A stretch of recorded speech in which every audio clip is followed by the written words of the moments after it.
Hello everyone, my name is Olivia Yoshi, and my project is investigating the role of Piezo1 activity on microglia lipid homeostasis. So what is Alzheimer's disease? It is the most common form of dementia, characterized by severe memory and cognitive function deficits, and while there are therapeutics available, none of them effectively reverse these effects. One of the main drivers of Alzheimer's disease is the overactivation of microglia, which are the resident immune cells of the brain. Microglia dysfunction is often indicative of defective lipid homeostasis. Microglia interact with amyloid beta plaques, which are another hallmark of Alzheimer's disease, and these plaques are very stiff, comparable to that of glass, which is very harmful for the brain because the brain itself is extremely soft.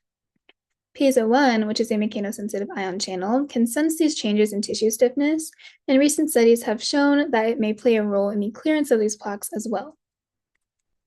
This project specifically looks at how Piezo1 activity affects microglia lipid homeostasis in both mouse and human models, and this is the methodology used with both Piezo1 wild type and knockdown/knockout cell lines. These cells are treated with or without LPS, which induces an inflammatory response, and then subjected to different concentrations of YOTA1, which activates Piezo1, as well as different substrate stiffnesses using polyacrylamide gels. These cells are then analyzed using turf microscopy and Western blotting. To obtain the human microglia, we use an iPSC differentiation protocol in which induced pluripotent stem cells are differentiated into fully mature microglia. It is known that lipid accumulation is a hallmark of defective microglia. However, how they accumulate is not very well known. So what I'm looking at here is CD36, which is a known regulator of lipid uptake in microglia. And I'm seeing if an increasing concentration of YOTA1 will result in a different expression level of CD36. And as we can see, an increase in YOTA1 and therefore an increase in Piezo1 activity leads to a subsequent decrease in CD36 expression. However, this difference is only prominent in the wild type and not so much in the piezo knockdown. And this is the first time that this has been shown. And this proves that Piezo1 is an important regulator in lipid uptake. Interestingly, Piezo1 can also be engineered to bind to specific tags, which allows for its visualization.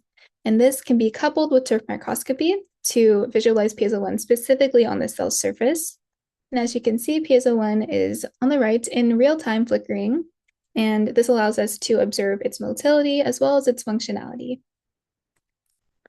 While there is still so much research to be done in this field, our findings do indicate that Piezo1 activity plays a significant role in microglia lipid biosynthesis and metabolism, and these results can further be investigated to develop novel therapeutic targets, specifically for Piezo1, to define the differences between mouse and human models, as well as gain a better understanding of the causality and the possible treatments for Alzheimer's disease.